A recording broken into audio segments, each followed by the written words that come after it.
Thanks, and thanks Deepesh for joining here today. Thank And you. yeah, the topic is about a very purpose-led marketing activity, right? And India as a country has evolved considerably over the past decade, and I'm sure you being in the PC space have seen a lot of people go and buy devices based on specs first. You know, how much RAM is there, how much storage is there, what's the size of the screen. But now it is all about what it can do for me, right? There's more utility behind the specs. So how have you seen this change in the audience happen? And if there is a set of audience that's still a very spec heavy audience, how do you communicate your message to both? Sure. So that's very valid. In fact, seeing the today's customers when they are very much educated, I see that the college students right now, as we speak, they are more of the tech and the gadgety people in the whole of customer demographics that we see in India. India being the youngest country in the world, as we all know.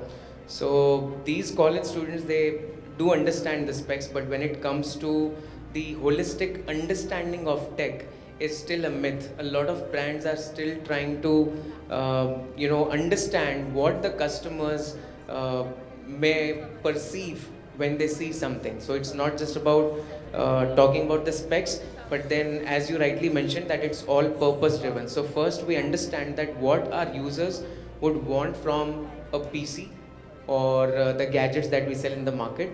How can we first address the purpose that this is what you can become when you will use our devices, and that's where our specs, then we correlate the specs to the purpose that we drive through the overall communication and messaging.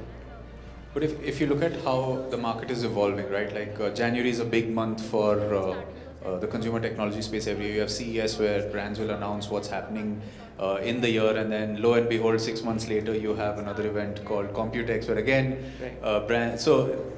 the refresh cycle is still short. Do you see the longevity of the products also changing that fast? Or how would you change your messaging, or do you adapt it to the changing technology that's everything is changing so fast that if you thought a laptop had a life of about 5-6 years, it's not the case. It's less than 2 years where you actually need to upgrade. So how do you still keep your messaging going when things are changing so fast? It's not just about messaging from the brands, it's also how fast the technology is being adopted by the users.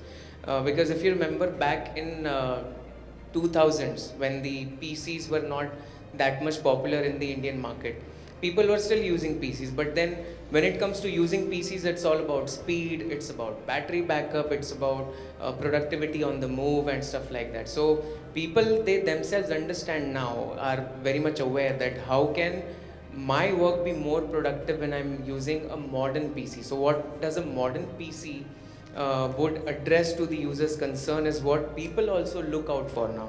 So moving from specs to the purpose, and from purpose, then how do we drive the overall marketing, not just from product per se. And since there are so many launches that are happening, especially in the tech space, every year I think there is a refresh coming in, irrespective of the product category, whether it's a mobile phone or a PC, every year it's a refresh. So whenever a refresh happens, it not just talks to people that this is fast. That's not how the tech gadgets can be sold in the Indian market right now. What additional can a tech gadget provide to the users is again all the more important, and it also depends on the perceived value that the customer is paying for that particular product. PC to PC hai. Even there are multiple players in the market. In fact, even many new players have come in the past and gone. But then what remains constant is the legacy and the trust. So a brand can sustain, or a brand's lifespan is totally dependent on the sustainable developmental goals that the brand has, which not only comes from the product sustainability, how long it can survive, but then again, how long does it address to the people's concern. Yeah, like rightly said, there has been a lot of entrance in the Indian market from a variety of local and international brands. It's no longer Correct. just the top five who were there in the PC and laptop space. And there's so much digital noise everywhere. You open any social media platform, they're all talking about what is available for trying to pull the consumer towards their particular product or platform. So ASUS with its legacy, right? How do you cut through the digital noise and basically ensure that your consumer is getting the right messaging? I know, as an example, from gaming, ASUS is one of the market leaders when it comes to gaming laptops and gaming PCs, but you have such a large portfolio that goes beyond just gaming. So how do you ensure that you cut through the digital noise without being the loudest in the room? Yeah, so as rightly said by you, that there is a lot of digital noise right now, because as we speak, a lot of people are using Instagram, LinkedIn, and various other platforms to consume the content, not just from entertainment per se, but also to buy stuff online and experience products online. A lot of AR, VR is now being adopted by the brands also to help users understand the product maybe in a virtual environment, and once they experience that virtually, then how can it solve the customer's purpose in real life? So yeah, there is a lot of digital noise, but then again, as you also are well aware, and I think everybody is well aware, that ROG as a brand has a lot of acceptance in the market when it comes to gaming. And in fact, the gaming population is also has increased. If I talk about the overall TAM, or that is the market size, that has grown by 5x, especially after COVID. So, which is why we have been also focusing on building the overall ecosystem, not just giving people gaming PCs, but what else they can do with their gaming PCs is what we are trying to build on through our communication and marketing. So when it comes to ROG, last year we launched, in fact we were the first of the brands to launch the RTX 50 series laptops in the market, which was the latest by NVIDIA also. So we were the first brand to launch it, but then again we were number one for the entire quarter when we launched it.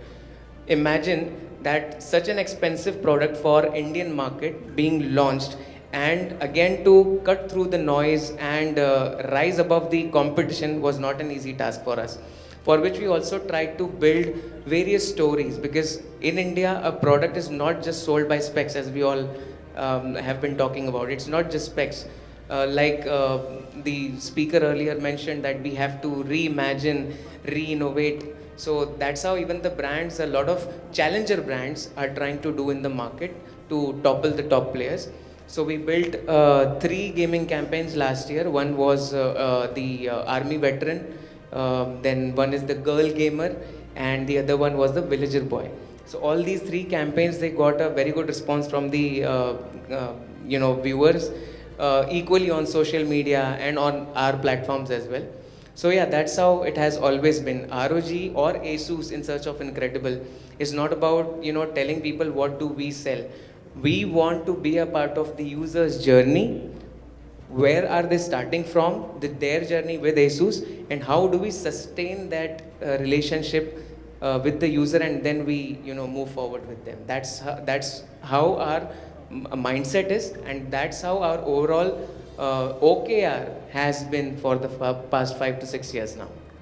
And I mean, we've seen this because we've conducted a lot of consumer surveys when we talk to our audience, which is generally between 18 to 40, right? And all of them who are into consumer technology, into the laptop space, when I talk about gaming, ASUS is either the #1 brand or in the top 3 nonetheless. But when we move towards non-gaming laptops, it's a fairly mixed story, because it's productivity versus what a user is looking for, right? It could be a laptop for basic home use, it could be for work from home, it could be for a creator, and ASUS does provide the entire gamut of the portfolio. So is there any learnings from the strategies that you've implemented for the success in gaming from a marketing standpoint that you are replicating for the rest of the portfolio, or how has the learning been, considering ASUS has such a large portfolio of products? Absolutely. So from ROG or the gaming sub-brand that we have, so we have learned one thing, that the customer pull can only be built through customer advocacy and trust, and the relationship that you try to build with the end users. So with this is what we have learned from ROG, and we are trying to replicate it in the other segments as well. So for creators, we are coming up with a campaign, and this year, in fact, our overall marketing approach has been is changing. Till last year, what we have been doing is that we were launching a product, and a particular campaign was around that particular product.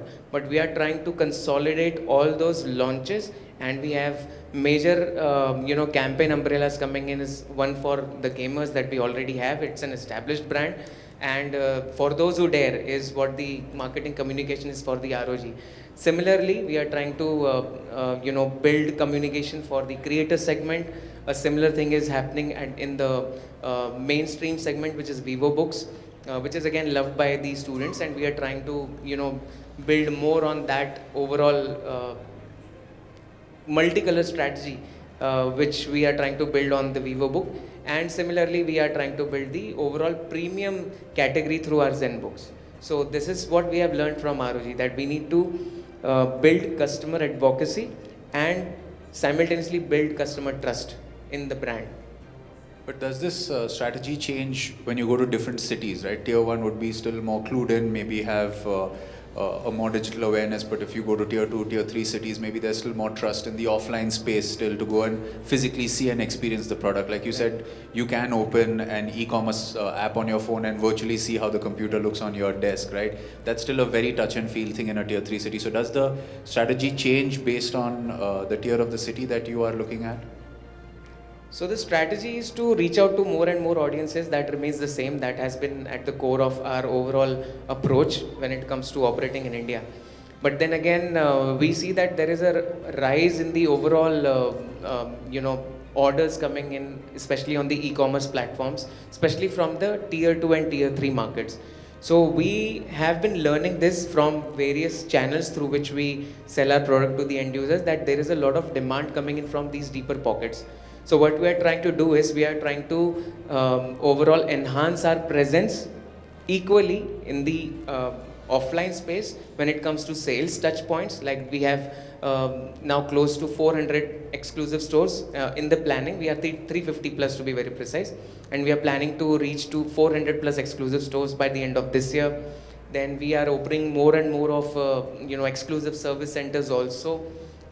And that's how we are trying to reach to more and more end users, because we see that people have been using our products, especially from the deeper market. So how can we reach to the audiences rather than audience reaches to us? So that's where our overall service communication, various other initiatives that we are talking about in service, like we have introduced drop zones. So say for example, if you are coming from Baramati and you have to travel all the way to Pune to get your laptop serviced.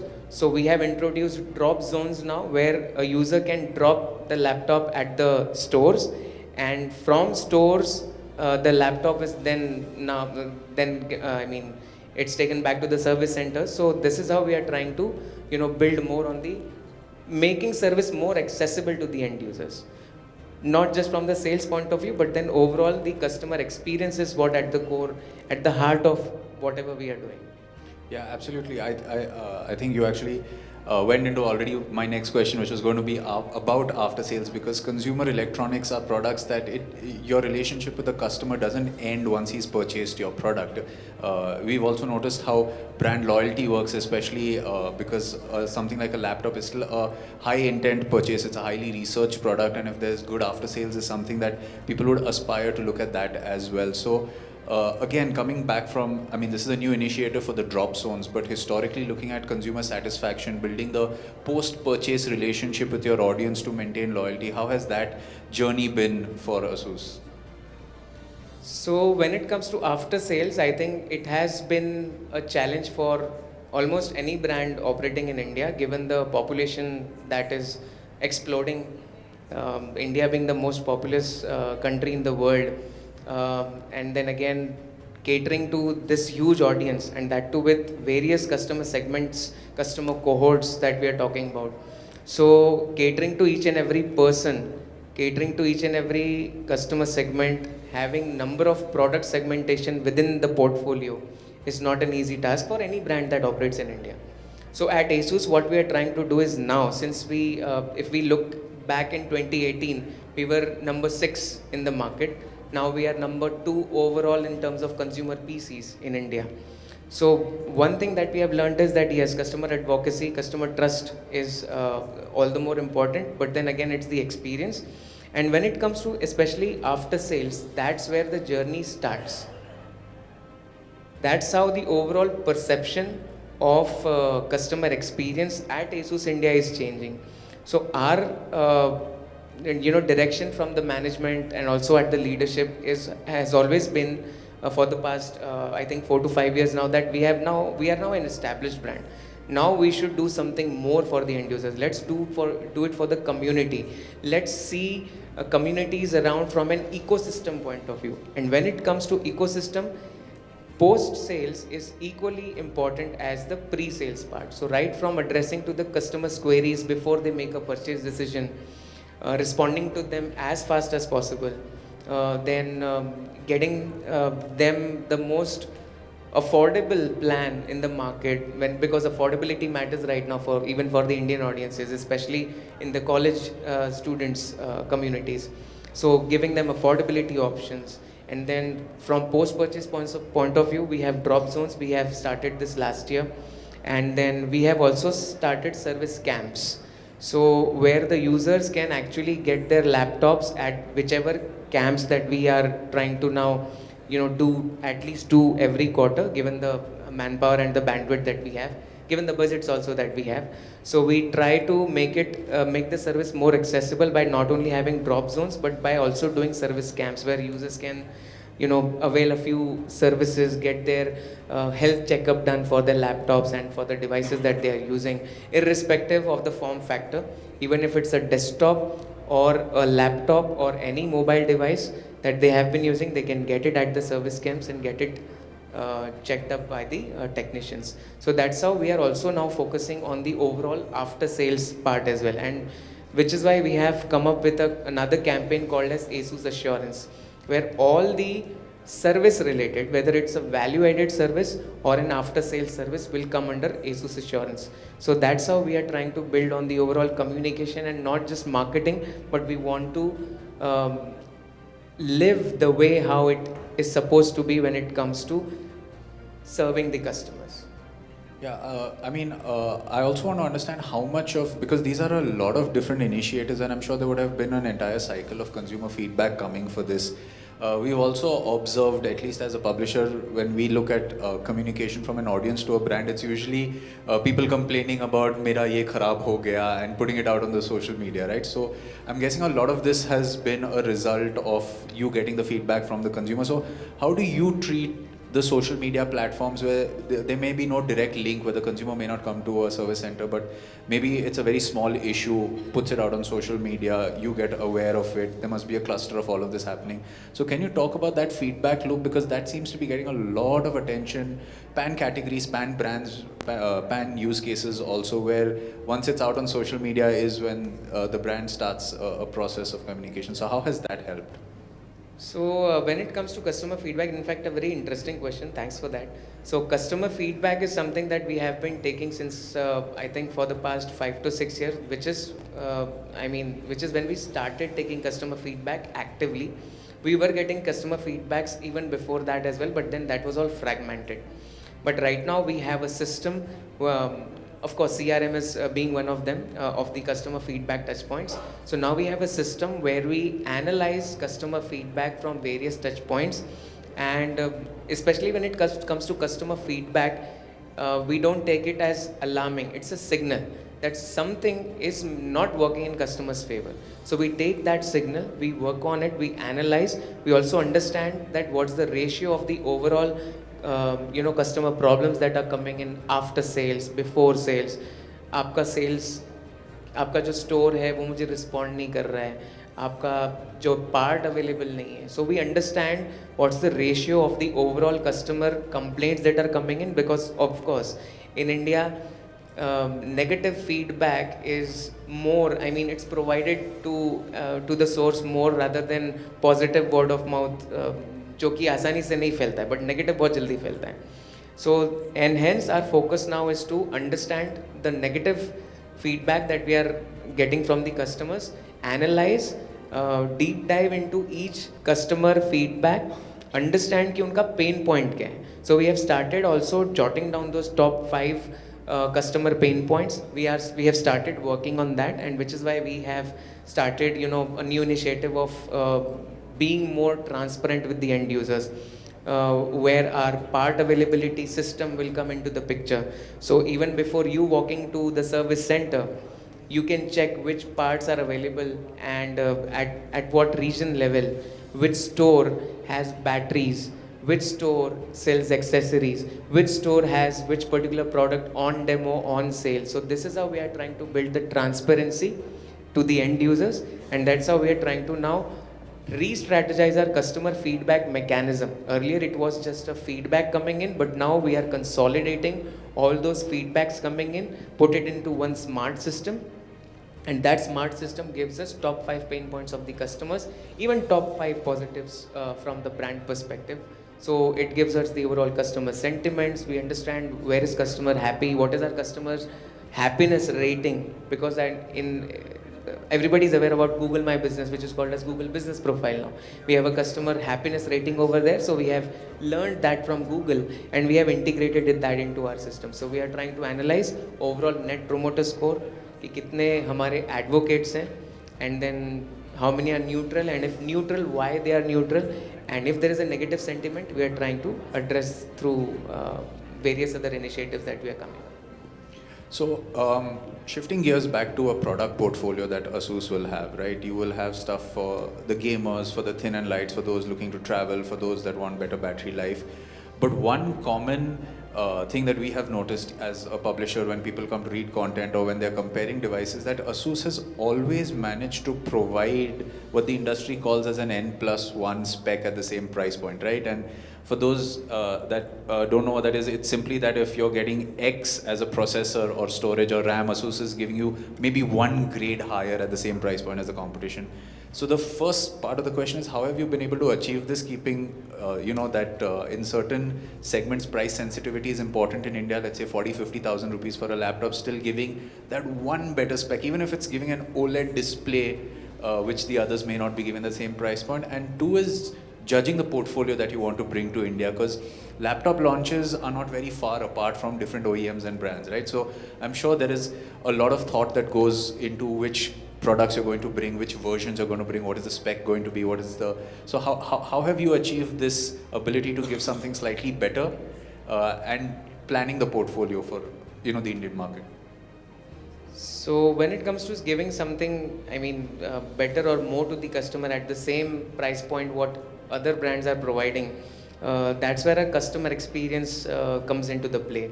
So when I was talking about perceived value, so what more we can give to the end user. So say for example, a couple of years back, if you had an ASUS laptop and you want to upgrade, there was no upgrade program. Now we have started a program called as Assured Buyback. So if you are an ASUS user, you can come back to our exclusive stores or on our e-shop as well, and you can avail that service of Assured Buyback. So it's basically a care pack kind of a plan which we provide to the end users, and users can avail those services. Other than that, we have also started exchange program. So if you already have an HP laptop or any other competition brand laptops, you can come to us. Our team will analyze, will give you some buyback value on that, and then accordingly you can make an informed decision whether you should go for an ASUS laptop or not. Other than that, our products are completely sustainable, especially the ZenBooks, because in ZenBooks we are using Ceraluminium as one of the material which is being used to produce that particular laptop. So Ceraluminium is this one use case that I'm giving you, since we are talking about what more we are giving to users. So Ceraluminium is nothing but a metal that is coming with the laptop, but then how does it make durable for the end users? Because we are talking about the life cycle of a laptop in the overall customer journey, which was close to 3 to 4 years earlier in India. अब वो नीचे आ चुकी है, that is close to 2 years now, and every 2 years people are trying to refresh their PCs. So how we can make laptops more durable for the users, so that the users can experience the same brand, product and overall ecosystem at the same price point for a longer period of time. Other than that, we have regular software updates coming in. So we have My ASUS app, which is pre-installed in the laptops. Users can upgrade their PCs for free. All the drivers, all the compatibility issues that your PCs may have, it gets resolved through those updates which are sent over the air, OTA updates. And there are certain AI apps now that we have launched for especially for the creator ecosystem. So we have Story Cube, then we have Muse Tree. These are certain AI apps that you can use in your daily lives as well. I'm sure everybody must have heard about Copilot, but there's more that AI can do, and that's where our our apps come into the picture. So this is what we are trying to analyze: what more and how better we can help our end users to use our laptop at its full potential, and what extra can it give to the end users. That has been at the core of our operating. So my final question is, when it comes to ASUS marketing its products to the audience, we've seen there's a lot of segmentation. You'll have publishers, which is top of the funnel. They'll have news, reviews, probably catering to a wider audience, some niche publishers. You'll have influencers who are probably advocating for the features, more niche towards the products that you bring. You'll have e-commerce platforms where you will need to highlight your sales. That's more closer to the bottom of the funnel. You'll have the offline touch and feel. So as a marketer, how do you ensure that the right information is flowing through the right channel at the right time? Like a great example we were discussing before we came on stage is back to school is about to come, right? So maybe that would be a great example as to how you will use each individual channel, because today there are so many avenues of opportunities to get your message across. So yeah, as rightly said by you, that there is a plethora of channels available right now to consume the content, because a particular student, say for example, if it's an undergrad, that student is going through an undergrad program, that particular user uses a different platform, tries to consume a different content, wherein when it comes to engineering, that student is consuming a completely different content. When it comes to a medical student, that student is consuming a completely different kind of a content. So especially when it comes to targeting of the consumers through the right channel, what kind of ads to display, what kind of reels and what kind of formats of those content is to be used for a particular platform is all the more important. And that's where our planning, right from budgeting, also goes into the consideration when we start off with our quarterly planning. So when we see, especially when it is BTC or BTS campaign, like back to school or back to college campaigns, of course students will be our targets. When it comes to Q3 period, especially our July, August and September, that is where the overall PC sales happens in India, where a lot of sales events happen online and offline platforms both equally. So to curate those programs, especially the conversion part comes into the play. So Q1 and Q2, since we follow the calendar year, Jan, Feb, March, that's where we plan our entire year's strategy, not just from marketing but also from product per se as well. So that's where we plan our marketing strategy. Q2 we start communicating to the users, especially the student communities, because as we speak there are close to I think 400 plus Gen Zs right now in India as we speak, and Gen Z being our core target when it comes to PCs, especially the mainstream PCs. And when it comes to Gen Zs, again, there are multiple customer segments also. So when it comes to Gen Zs, what kind of content would they like to consume? What kind of story or narrative would influence their buying decision is again a part of our marketing strategy. And that's where our multiple teams like web development team, there is product marketing team, there is CX, there is a dedicated CX team who looks after the overall consumer experience, right from pre-sales to post-sales comes into the play.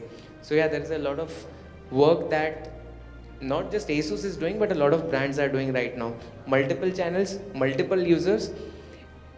Goal is to help users build the ecosystem, but yes, our strategy changes based on the channel and based on the customer segment. Okay. We're almost out of time here. So anything else you would like to add that I may not have asked in these questions about, especially as someone who's built a very strong foundation for customer relationships, right? Anything you'd like to add from that perspective? Yeah, so one interesting thing that we were also talking backstage, so the prices are increasing, especially from the component point of view. So it's a very interesting thing right now. That's what even we were discussing at the backstage, that these are times like COVID. Even when the COVID hit, PC industry all of a sudden was in dilemma. कि अब हम करेंगे क्या? All of a sudden there is a surge in PCs and we do not have enough supplies. So now we are back to that particular stage where the PC is refreshing after 4 or 5 years, people want to buy PCs and the prices are going up. So will there be acceptance in the market for PC products? And if yes, then how do we operate? How do we change our overall strategy? What changes do we do in our communication is what you should look out for. That's great. Thank you so much for your time today. Thank you. My pleasure. Thanks. Thank you so much.